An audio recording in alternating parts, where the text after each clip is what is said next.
I'm so excited about the conversation we're going to have. Well, my story is still being written, hopefully for another couple of decades. When we speak about wealth, we tend to speak about economic wealth, tend to speak about money. Yeah. And this is the way that I believe the Western world has really conditioned us to think. Yeah. If you're thinking as an African, there's such a thing as a soul, and that your soul is related to other souls who've been there lifetimes after lifetimes.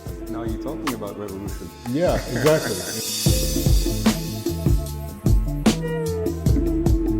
Welcome to Acosphere second podcast. We have an amazing guest today. I'm so excited about the conversation we're going to have. Gaynde, you will introduce yourself in a minute. This is going to be on our YouTube channel from time to time, as we announced it earlier in the year, and we are delighted that you are following this online today. So Gaynde, welcome. Yes, sir. Thank you so very much. I'm really, really glad to be here. Glad to have this extensive conversation with you today. Let's get started then. I want to start not in an interview format, but really understand who you are from your perspective, your story, in other words, or your journey, whichever angle you want to take. Well, my story is still being written, hopefully for another couple of decades. But I can at least tell you how the whole thing started and what I'm doing here today. Interestingly enough, I was born here because my father was like, my father is Senegalese, my mother is from neighboring country, Guinea. And he said, I gotta have at least one of my kids born in Senegal. So it was purely out of nationalistic views that he decided that I was born here. So I was born here, grew up in Abidjan till age 14. And then my family, we moved to Canada, Montreal. I spent about 13, 14 years there, which is funny because while we were in Canada, he was in the US, so we would sort of visit him in Maryland. And then after Canada, I moved to New York. And after New York, I moved to Senegal 11, 12 years ago. While I was up and coming, I did quite a bit of traveling around the world, spent some time in Latin America. At the time, mostly in Venezuela. At the time, I was really involved in quote unquote radical politics, revolution. Radical politics? Yeah, revolution. What do you mean? I mean, I was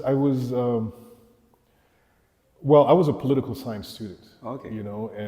But it was just more than studying political science. I wanted to have that understanding of how do we change the world? These questions that you ask yourself when you were like in your early 20s.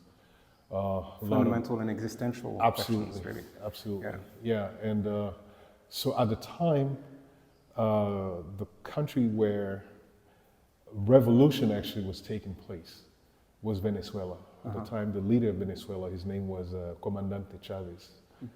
At the time, my Spanish was fluent enough, so I just humped on the flight and then went to Caracas and spent a couple of months, actually 2 months, not that much, but not that many months, but enough to be fully in the energy of the moment, right? Prior to actually going to Venezuela, I was in another country very dear to my heart. I was in Jamaica.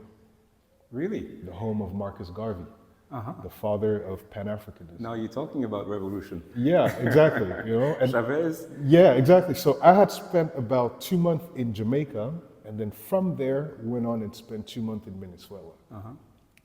So when I returned to Montreal after that, I mean, obviously I wasn't the same person.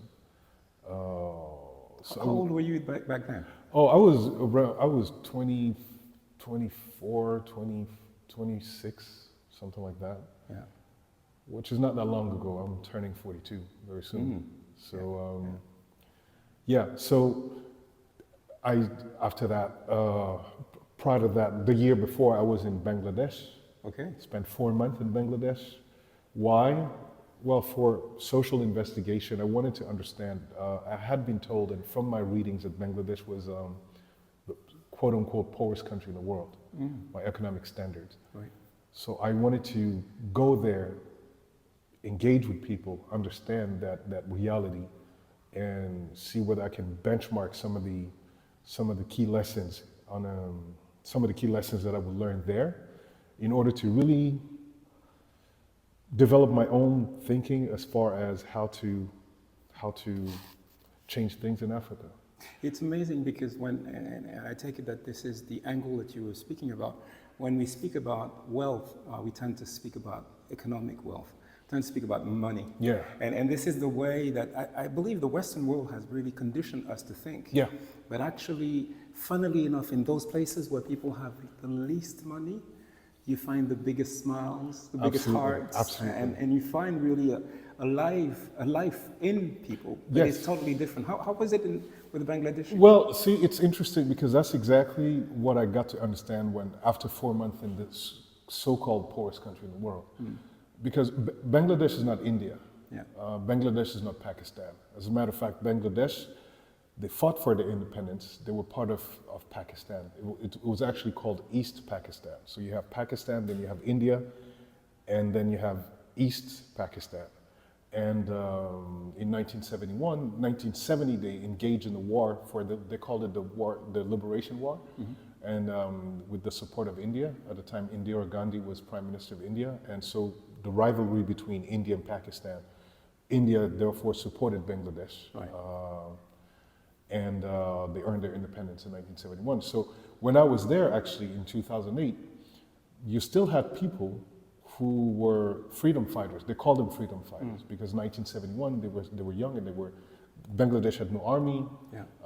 So it was literally peasants, farmers, laymen, who basically made up the army and then fought and earned their independence.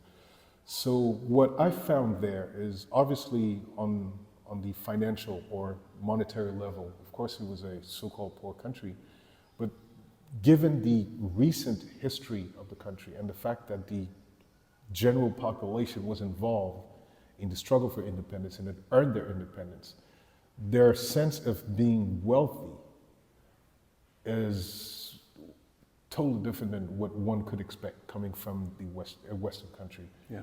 Namely, I was coming from Canada. And it's funny because my interaction with people was a very paradoxical bias, because I didn't know whether I should introduce myself as an African or a Canadian. And even African, I mean, I'm here, so I could say, yes, I'm from Senegal and Guinea, but when you are in the Western country, they don't necessarily dissociate this country from another country. So you are an African, but then it has to do with the historical trajectory. There's African American. In Canada, it's slightly different. So over there, people didn't know whether they should see me as a Westerner, in which case I'm black, so I'm not exactly the kind of Westerner they're used to in their frame of reference, or whether I should call myself an African. And then they were like, yeah, but then we don't really have Africans around here, right? So they would say things like, oh, we know Mandela. I'm like, okay, yeah, okay, sure, all right, yeah. Do you know Mandela? I'm like, yeah, okay, sure, Mandela, okay. But that's as far as that would go. So my interaction was very interesting in that sense. But to go back to your question of defining what is wealth, if we were to equate wealth with social value creation, the history of Bangladesh would enable one to define wealth differently than the usual standard. How is that? Because it's a very rich culture. Yeah.